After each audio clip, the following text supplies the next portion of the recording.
think your students, they're all over the chat going, Sure, oh, the is he recording? recording. Yes. Okay, I am now recording. Thank you, Okay, I will say students. that over again for the recording. The quiz is not up yet. I'll get it up probably by like 5:30, 6. I know you, whatever, man. I'd also just like, and it's not due until I think midnight on Friday. So you got all week to do it. That does not mean that you have until midnight on Friday to do the reading. I saw a number of questions about this.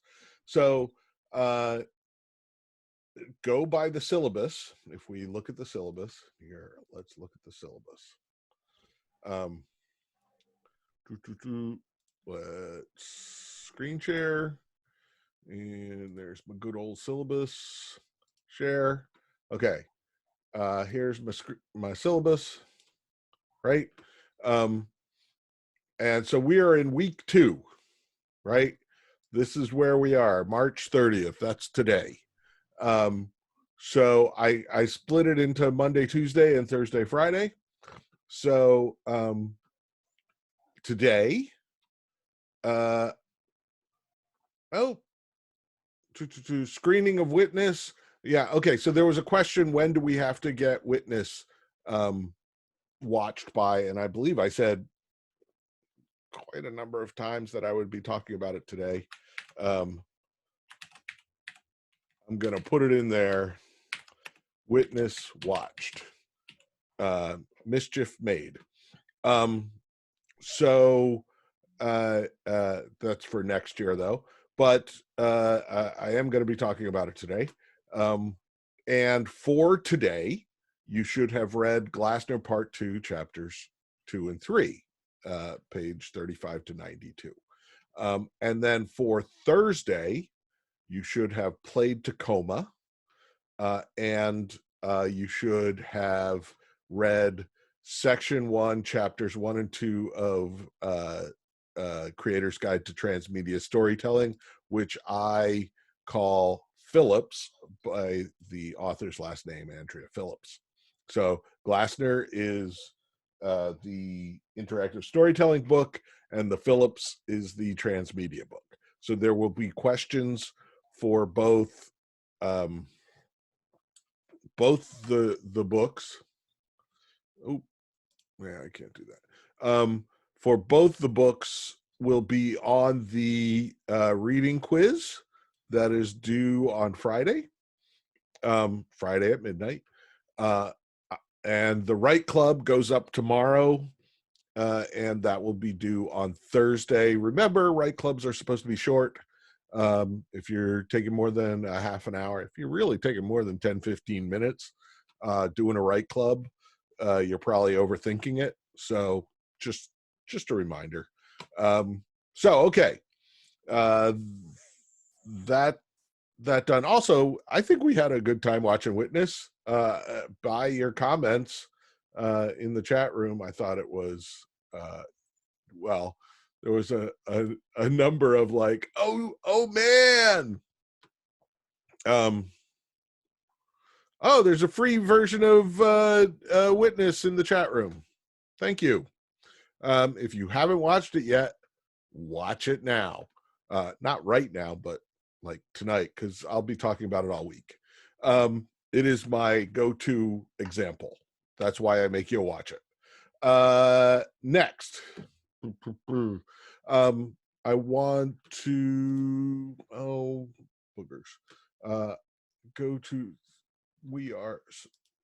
sorry, I've got to switch back from 4 p.m. to 3 p.m. To people. So actually, let me screen share this. I need to do a test to make sure this is right. This works. And that is, let me screen share this. Not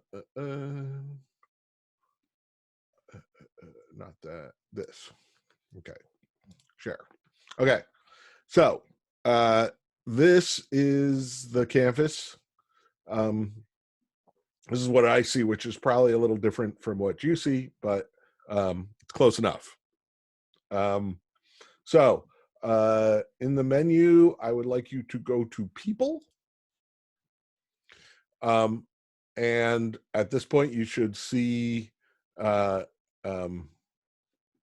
list of everybody. I don't know if you can see a list of, can everybody see a list of everybody in the class? Help me out, Karen, because I can't, of course, Yeah, see. I'm gonna go to student view and see. Okay. Yeah, we can. Yeah, okay, thank you. So you notice it says everyone here. I would like you to tab over to story pairs. And you notice there are 23 people in this class, so we didn't make the full 25. People dropped, whatever. And I think you can just see you at this point. You notice how I have little tabs for each of you that I can drop into the various groups. These are the partner groups for the first assignment that's going to be due a week from today. But you're going to be working on it all week. So I want to make sure you'll notice that 10 of them are 2 student groups and 1 of them is 3 student groups.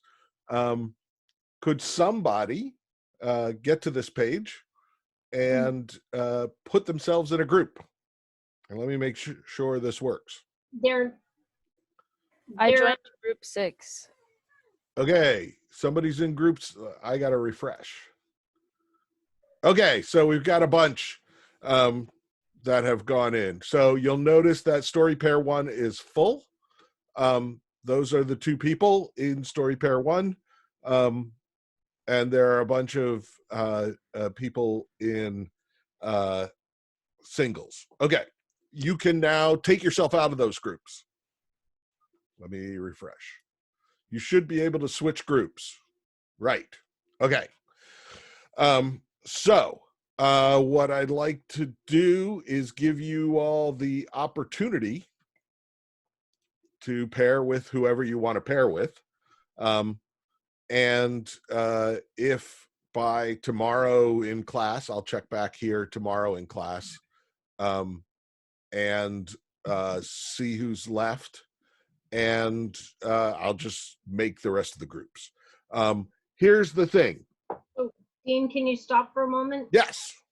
In student view, I could not see story pairs, and I'm seeing in the chat that it's possible that Aaron can't see story pairs and possibly other people. Are you seeing everyone? Have you gone over to story pairs? It's under the groups tab. We have a groups tab, so it's under that. And you guys can. Oh, you have a groups tab? I don't have groups. Right, that's what it looks like for me when I go into student view, is that there are How do you go into student view? And groups. Go to your home page and on the right side. Oh, there we go. Okay. And now let's go to people. And now we go to groups. And there they are. Yeah, okay. But can you join? Well, I can't join because I don't know. Do you click on it? I went to groups. That's where I can add yourself to a group. So is everybody able to add to a group? If there's somebody who cannot add to a group, can you put it in chat, please? You should also be able to take yourself out of groups and switch around. Like I told you, just add yourself to a group. And if you ended up in a group with somebody that you don't know and you don't want to be in a group with, that's fine. Take yourself out. But tomorrow, by the end of class, I want to make sure that everybody is in a group. We're still in the experimental phase of all this. Okay, so this is going to be your writing partner this week. Anyone need a part? Okay, and feel free to use the discussions area to add a discussion. Hey, you want to partner up? Also, I see somebody's already asking in the Discord for partners. Before you agree to partner with someone, before this happens, you need to be able to write together at the same time. Okay, so you need, one of you is going to need to be there typing while the other talks. See what I'm saying? And I know you can do it in a Google Doc. You can both type. The way this first assignment is structured, one person types, the other talks, and then you switch. Okay, so you will not be able to do this if you cannot be online together, right? Say one of you is I don't know, in California, and you're 3 hours apart, and for whatever reason there's just no time. You're going to need basically about an hour, I'd say maybe an hour and a half by Thursday to write together, and then you're going to need to get together over the weekend for maybe a couple hours to bang out the story. Okay, so before you go committing to each other to make groups, you might want to talk about when you're available with each other. Okay, and that's why I'm giving you kind of 24-hour notice to be able to talk to each other and determine whether you'd be a good writing partner. You'll notice there are 23 people in the class. That means there are 10 groups of 2 and 1 group of 3. The 1 group of 3 does it in a round robin, and it might take you a little bit longer because there are 3 of you. Just warning you that the before you go grouping up into 3 or fighting over who gets that 3 spot, it's not going to take you less time. It might take you more time. So just letting you know. Any questions about that?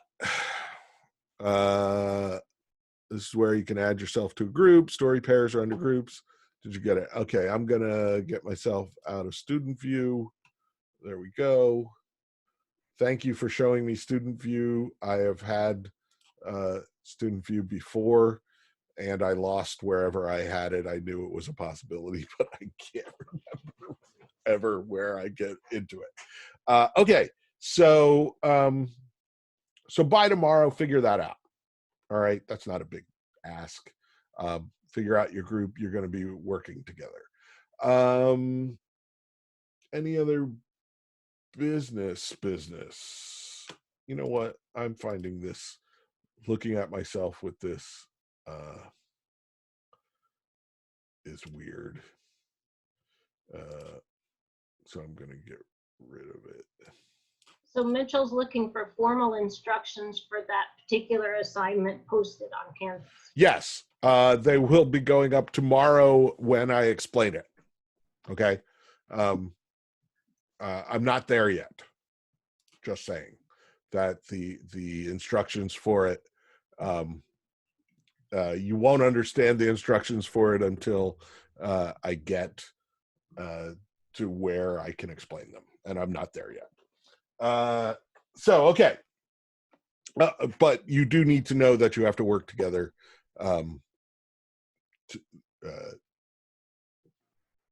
at the same time. You can't just like, hey man, I'm gonna go and type up these 3 things, and you type up these 3 things, and we'll circle back on Thursday.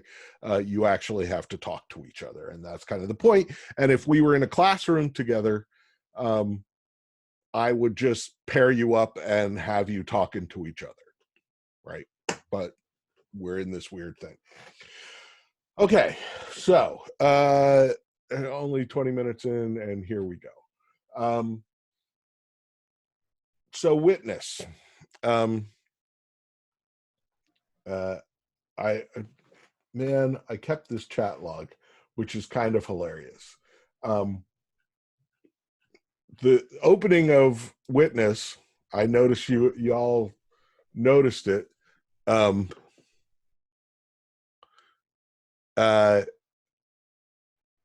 Everybody was like, "Wait, are they speaking German? What? Is there subtitles?" Hey, I don't know German. Is that German or Dutch? What? And there are no subtitles. Which for well, geez, that's weird in a film, right? Mostly, there are no subtitles because what they're saying you can kind of infer by the pictures, by what you're seeing, which is that we're at a funeral, and Rachel, is it Rachel? I gotta pull up the IMDb because I forget all the character names. Witness 1985. IMDb. Okay.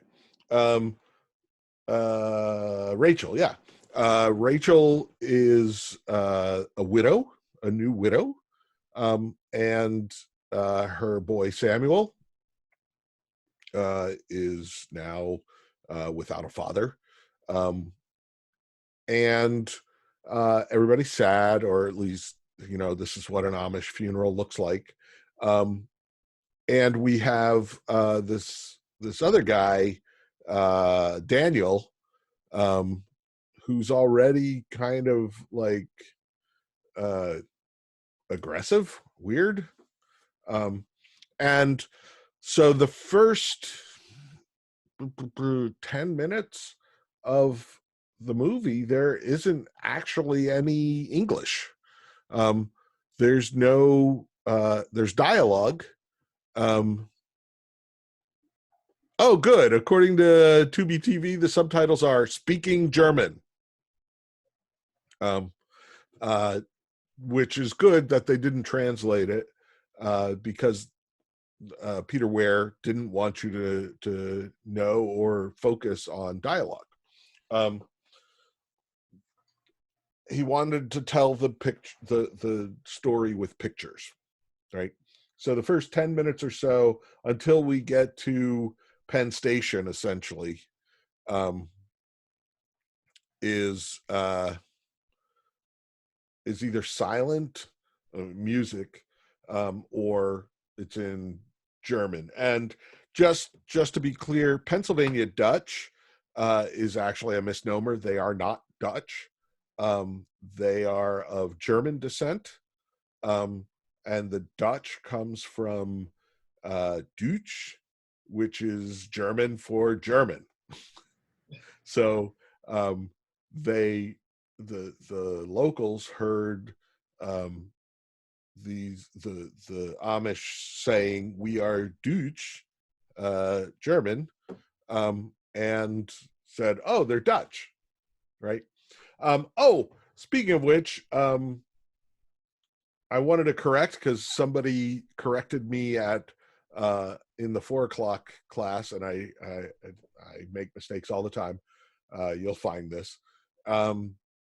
On Friday, I said that parthenogenesis was meat becoming flies, and that's not true. Parthenogenesis is not that. It's something else. What I was referring to was spontaneous generation. So, whoops. So the little Dutch fact. So we've got our character set, and then and we know kind of what's happening, although it's a little weird right after a funeral. Rachel takes her son and they go on a trip. We find out later it's to see her sister in Baltimore. We don't know if there are Amish in Baltimore.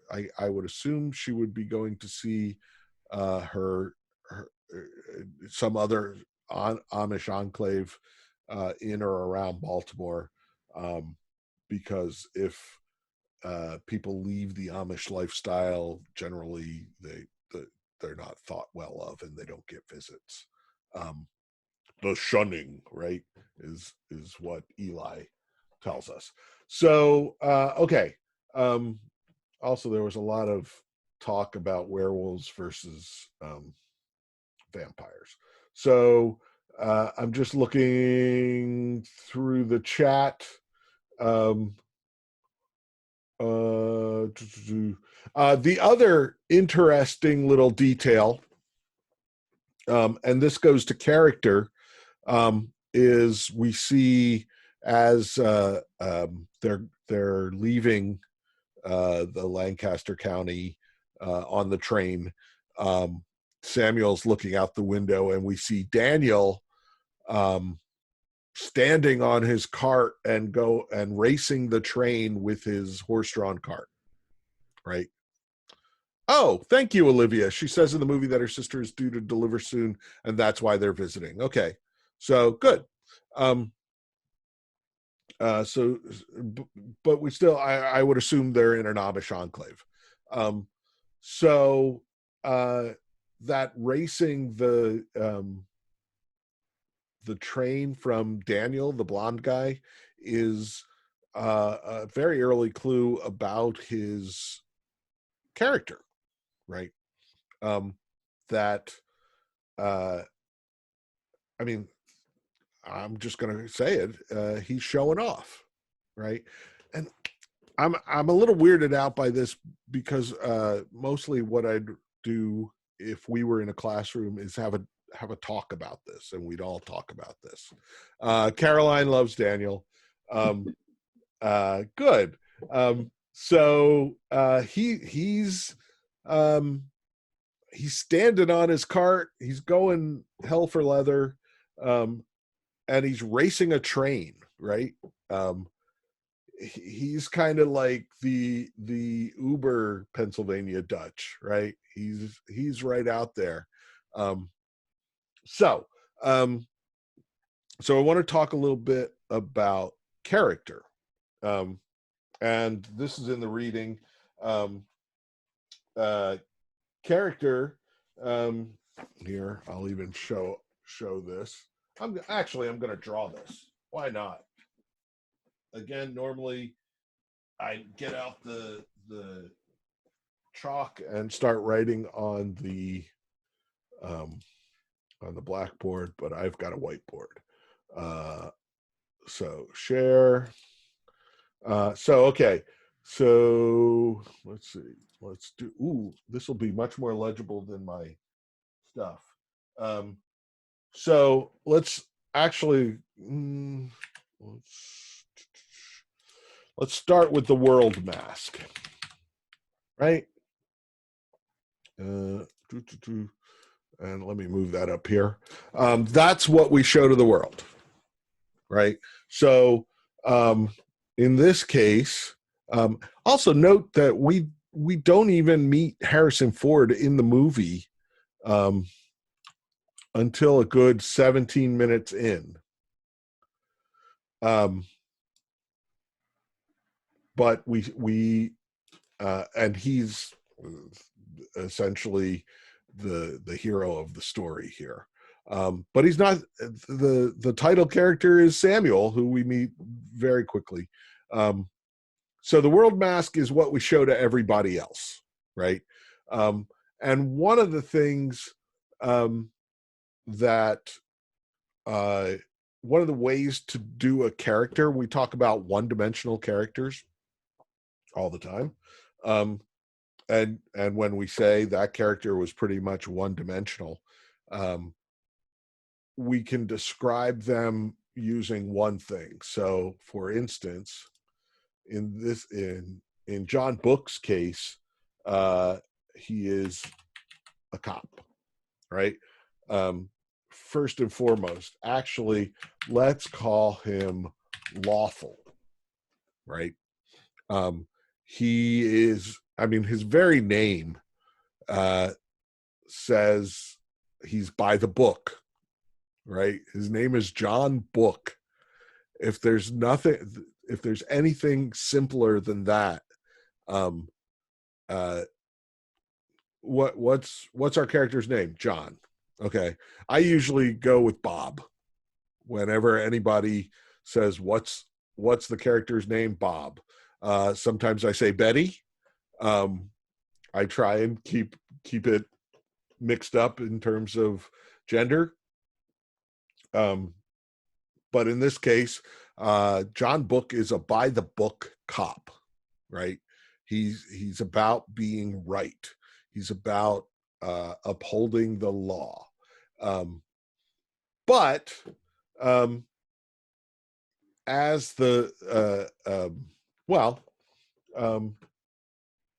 as we go on, we see that he's also violent, right?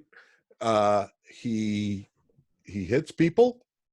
We see in that really weirdly racially tinged let's go to a bar and roust a particular African American man that might be guilty of this, maybe.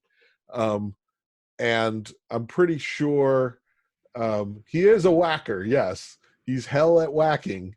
But I'm pretty sure that that's not how you do a lineup, right? You want to keep your witness safe, so you don't just shove their face against a car window with the witness standing or sitting in the car. That seems like a recipe for disaster. The weirdest part of that whole scene is the after John Book says honest mistake, the guy is like, it's fine, I don't mind. Like, what? Really? That's okay? You're having a drink with your friends and a cop just comes in and pulls you out and roughs you up and then says sorry and everything's great. Well, I don't know. He's pissed at first, but at the end he's like, yeah, it's okay. So because these two traits are I guess you'd call them contrasting, because you can be lawful without being violent. You can be, and violence is kind of a, you thought it might be aggressive sarcasm or he likes having the bad boy rep. Maybe.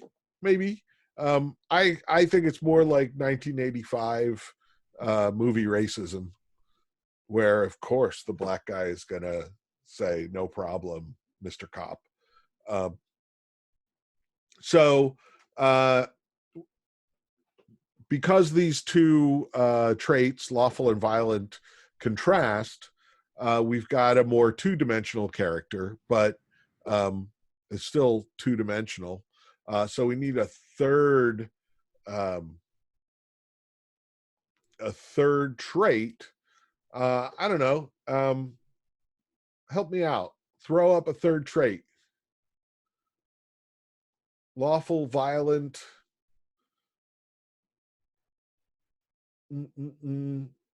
Something that contrasts with both of those that we don't see. He's just real dumb. Well, he's not all that smart. I like once he gets into Amish country, we see more of him. Weirdly parental. Sure, we could go parental. That's also feels kind of lawful. Hannah thinks he's creepy. Um, wow, Sebastian thinks he's creepy too. John Book is creepy. Um, it's a different world from 1985, I guess. The fact that he's a carpenter or that he was into carpentry um, seems kind of different. That's helpful, right? He does have a sensitive side. The fact that he defers to Rachel about the gun, that as soon as she comes in and sees that he's showing Samuel the gun, he immediately, you can see he knows he's doing something wrong, right? And she's like, as long as you're here, you'll obey our ways. And he's like, absolutely, here, take the gun, hide it. No problem. Don't even tell me where it is. Just keep it safe, right? Which is, he's not being that kind of cop, I am right, my way or the highway, which is what we get from his sister or his relationship with his sister. The whole I am going to milk the cow, right? That he's up for doing work on the farm. No, not a problem. I am here to do work. So he obeys. Well, it kind of goes back to the lawful thing. Where if I'm in your world, I live by your laws, right?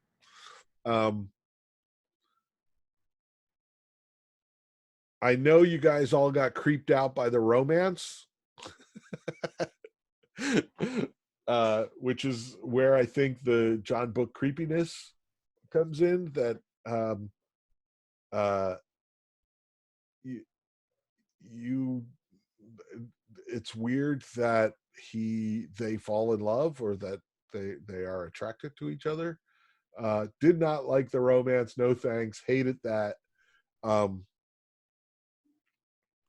The whole, like, at the beginning you don't think that there's anything between them, right? She's just Amish mother, and uh there can't be anything between them because bleh. And I think if, like, so let's face it, this is a fish out of water story, right? Dating someone involved in a case would be really weird. The fact that they hate each other can only mean they will develop a relationship in the movie. Absolutely, that is a rom-com trope. If they hate each other in the first act, they will be married in the third, or at least fall into bed. Felt kind of forced and white civilized man savior. I would say that if it had been a fish out of water story opposite way, which is what we saw at the beginning, where Rachel is in the big city, and John Book is her guide to his world. I don't think the whole romance thing would happen, because there he'd be undo.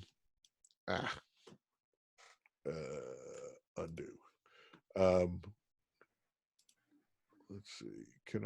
Is there a way to highlight something? I wish there was a way just to highlight format. I don't know. Well, anyway, spotlight. Actually, what's this? There. If she'd have been the fish out of water in Philadelphia, he would have been cool cop dude, right? What happened to Carpenter, or what happened to Parental? I don't know. It went away. Parental. There. If we're dealing with his world mask, there is no romance, right? But once we can strip that away, which is what happens in the movie, once first off, his he's defined by being a police officer. So the first thing we get is the police are the bad guys. So now suddenly being a police officer isn't a good thing, right? He's part of the problem. And it's only through, he's got these bad cops and he can't trust anybody because the first person he trusts is actually his betrayer. And I don't know if you picked it up, but the older guy that he goes to say, look, it's McPhee, is his old partner, is the guy who trained him and brought him up. So we're past the world mask into his self-image, which is, I'm a good guy. And what my beliefs and my inherent goodness is not reflected by this organization that I'm a part of, the police, right? That I'm a good cop and there are bad cops, but I'm a good one, right? So we're into the self and I have to take it upon myself. So once so think about this, the plan. What is the plan? Is get the Rachel and Samuel back to Amish country, and then he's dropping them off, and then where's he going to go? Right? We don't really know because it doesn't pan out. But it's, I am going to forget about this whole Amish couple thing, and I am going to go hide and figure things out, and I don't know, bring in the feds, tell a newspaper person something, but I will fix this by myself. So it's a very we get rid of the authority. The badge no longer does anything, but his personal I can do this is still there in that moment. And actually, this gets to the third layer, and this is also known as the onion theory of character. So the conscience is your inside telling you what's right and wrong. So self-image, let's just say, for instance, self-image, I portray myself as being right. But yesterday I said parthenogenesis instead of what is the real thing? Spontaneous generation, right? So I was wrong, right? Happens. Thought I remembered it, should have looked it up, should have done a bit of research before just spouting, but I've taught this class for years, and I know how to do this, right? I know, it's fine. I'll just talk, it'll be fine. Notice this today, I'm referring to the notes. So the self-image is what I think, and I can have that stripped away. My conscience is that little voice inside myself saying what's right and what's wrong. And we kind of leave that behind for John Book when she says, when will this come to trial? And he says there isn't going to be any trial, right? Because his lawful nature would say, well, we're going to prosecute these people. We're going to make things right. But that would be his conscience. But he throws that out the window just to survive, right? It's gone. Justice will not be served in this case. The most we can hope for is that these crooked cops won't find Rachel and the boy, and he's going to lead them away, and maybe he'll die. And then once we get beyond the conscience to the true self, what's really important to you? What are you really brave? Are you really a person who believes that right will prevail? Is that what's actually going to happen here? Or can you live with something else, right? And basically that whole first act is just stripping all this stuff away from John Book.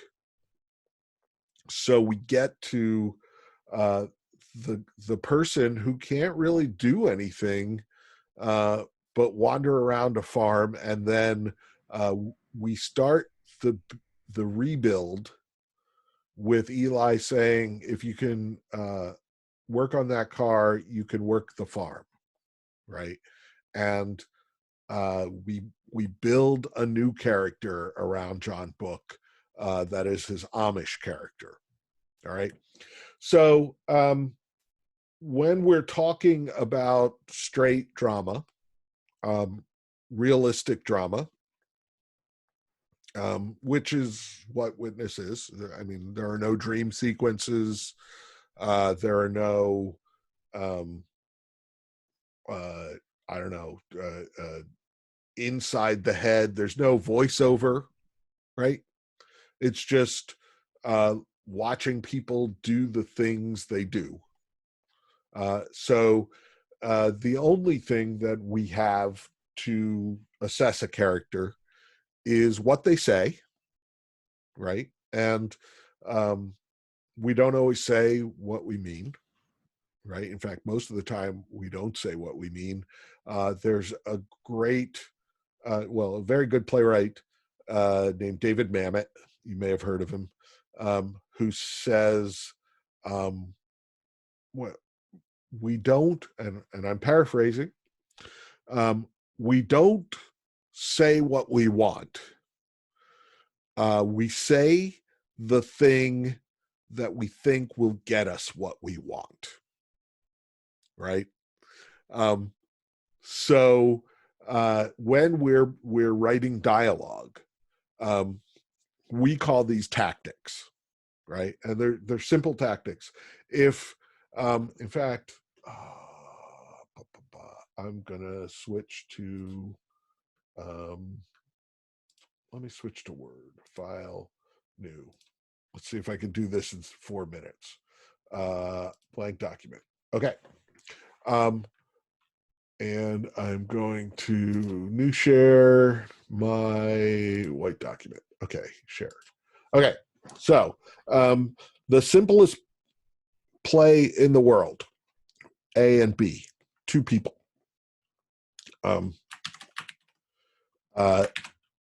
A says, give me that. Right? That's what they want. Literally, that. B says no. Right?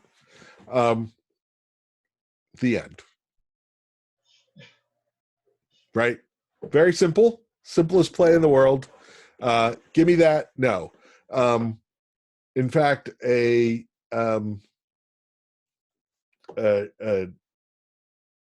the basic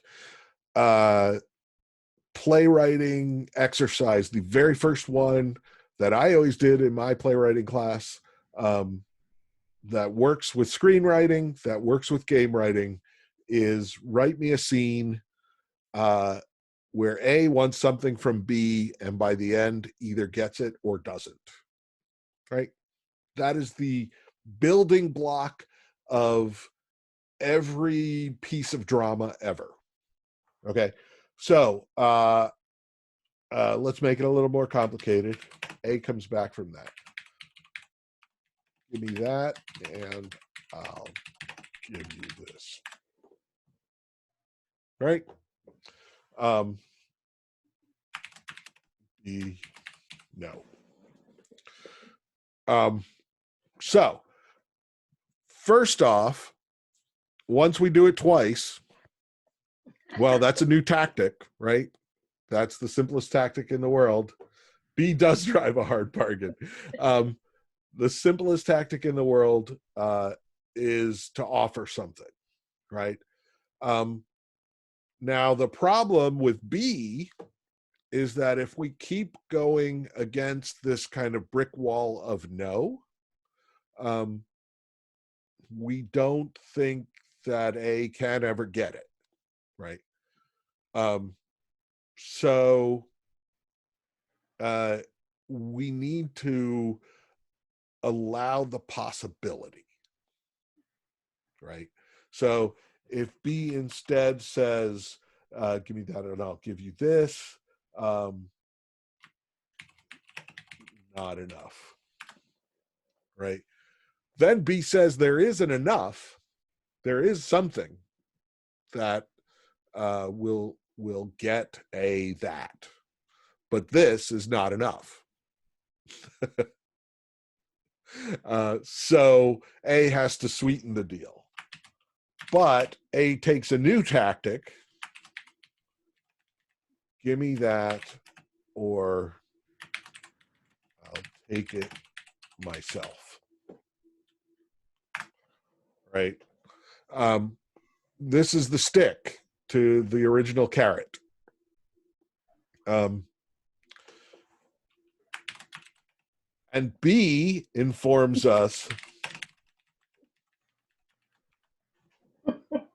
that they are not afraid. Right? Yeah, it is. It's getting intense. So what can A do?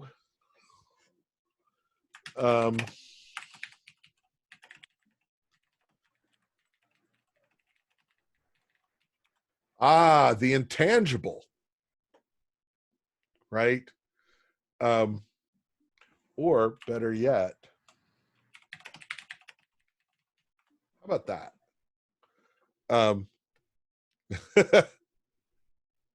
Oh, good. Give me that and I'll be your friend. Or I'll love you forever. Depends. And B says, let's say, maybe. Because, yeah, because maybe what B wants isn't this. Maybe B just wants to be together. So we know what A wants, that, but we don't know what B wants. B is cagey. B is much more of a mystery than A. Is it romantic tension? I haven't said that A or B are are interested in each other. In fact, I got rid of the love and went to friends. A about if we're at time, I give you this and I'm your friend. That's two things. So this is a bribery. And A gets it. right? So it's the simplest scene in the world. It has a beginning, a middle, and an end. It builds. There is a rising action, um, and heck, let's even put in a denouement. Oh, nope. There we go. Oh, there. That's a stage direction. Oh, the hug. They hug. There. Now it's got an ending and a denouement. So I will leave you with that as a character building exercise. Every kind of dramatic writing starts with one person asking for something or trying to get something, whether that's personal connection, an actual physical thing, an agreement of some sort, and either getting it or not. And we can see that all over Witness. So, okay. So quiz will be going up as soon as I get done with the 4 o'clock class.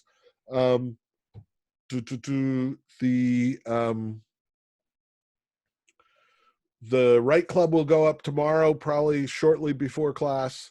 And remember to play Tacoma by Thursday. I will be streaming the rest of it starting at 3 o'clock on Wednesday. I streamed for about 2.5 hours yesterday. And I will see you all tomorrow.